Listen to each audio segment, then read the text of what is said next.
restrição de compra de terras por estrangeiros voltará a ser pauta no Congresso Nacional nesse semestre. Para especialistas, apesar disso, os preços das terras continuam valorizados com os bons resultados das últimas safras.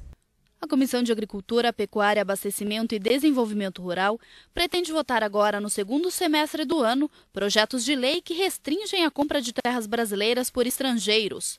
Mesmo com um possível aumento na oferta, os preços não sofreram queda. Porque o mercado geral de commodities está muito bem, está passando por um momento de preços bastante positivo e isso se reflete no mercado de terras que acabam tendo seus preços mais elevados. Os bons resultados das últimas safras têm deixado também o produtor brasileiro capitalizado. Então ele tem ido aos negócios com os atuais níveis de preço que a gente tem verificado. A analista acredita que os projetos de lei sobre a compra de terras têm como prioridade dar mais controle ao governo ao que diz respeito à posse de terras e organizar o mercado, diminuindo a especulação. No sentido de abrir espaço, ou voltar a abrir espaço aos estrangeiros, desde que eles sejam conhecidos pelo governo, para que o governo possa ter um certo controle, um certo conhecimento de quem são e onde estão esses estrangeiros, na tentativa de promover o desenvolvimento das regiões sem a especulação excessiva dos preços das terras.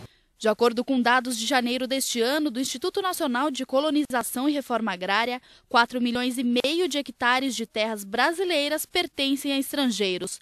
Mas se houver restrição, a compra deve se tornar mais difícil. Fica um pouco mais complicado, mas ele, como já é possível hoje, ele pode ser sócio minoritário numa empresa mista, né, o que é um pouco mais delicado, né, para um estrangeiro, ou então comprar dentro dos limites que a legislação permite. O setor de confinamento deve repetir os resultados de 2010. O crescimento antes estimado em 30% pode chegar no máximo a 10%, de acordo com a Associação Nacional dos Confinadores. A alta nos custos de produção, principalmente devido à valorização do milho, fez a Socom revisar para baixo a estimativa de confinamentos para 2011. Se houver crescimento, não vai passar dos 10%. A perspectiva da safrinha de milho não é muito boa, parece que haverá uma quebra grande em função de seca, atrasou o plantio em função de chuva na época da colheita da soja e tudo isso. No geral, a nossa expectativa é de que se mantenha o número do ano passado, podendo, dependendo do comportamento do preço do boi agora nesse segundo semestre, crescer até uns 10%. A boa notícia para os produtores é que os preços da arroba do boi devem continuar superiores aos R$100. A oferta do produto continua apertada. Eu acho que essa alta que se iniciou na arroba deve permanecer, até porque quando você roda aí o interior, você não vê boi, né? Você não vê boi gordo. Isso hoje é um consenso, há pouca oferta. Matou-se muito animal leve, confinou-se muito animal leve, então hoje você tem pouca oferta de boi, então eu acho que não tem muita margem para subir, porque com o preço do dólar que nós temos hoje de 1,60, vamos falar grosso modo, 1,57, 1,60, a carne brasileira já está cara. Hoje não é mais um mercado que se você conquista pelo preço. O Brasil vai ter que começar a trabalhar a qualidade da sua carne, a trabalhar o marketing da sua carne, para que a gente possa continuar crescendo no mercado externo. O preço do suíno vivo já está em recuperação, mas os produtores não sabem explicar os motivos que causaram a crise e a retomada do setor. Está passando por uma crise com preços que chegaram a ser menores que R$3 a carcaça e o suíno vivo. O Brasil exporta carne para mais de 85 países e em junho a Rússia, nosso maior comprador, suspendeu as importações, alegando que o Ministério da Agricultura brasileiro não respondeu a alguns itens que o Ministério russo exigia.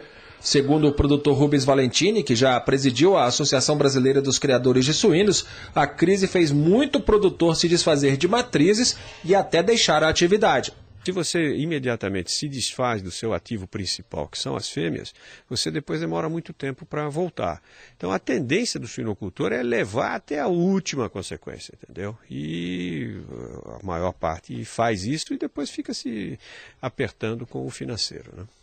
Aqui no Distrito Federal, o quilo do suíno vivo chegou a custar R$ 2,30 há cerca de 4 semanas, mas já se recupera. Está fixado para a semana que vem em R$ 3,05. Mas no sul do país, a situação foi bem pior. O quilo do produto chegou a valer apenas R$ 1,80 para o produtor em Santa Catarina, valor que não cobre nem os custos de produção. Para Rubens Valentini, é difícil apontar os motivos tanto para a queda quanto para a recuperação dos preços pagos aos produtores. Nós não tínhamos razões para a crise, o mercado simplesmente voltou ao normal, aquilo que ele esteve no final do ano passado, começo do ano, depois caiu inexplicavelmente e voltou ao normal. É isso que aconteceu. Como o mercado de suínos anda imprevisível, Valentini recomenda aos criadores tentar racionalizar custos sem reduzir a qualidade do plantel. Ter sempre uma reserva financeira, não imobilizar os resultados das épocas boas, senão realmente as coisas apertam. O Semana Terra Viva fica por aqui. Até o próximo domingo. Tchau!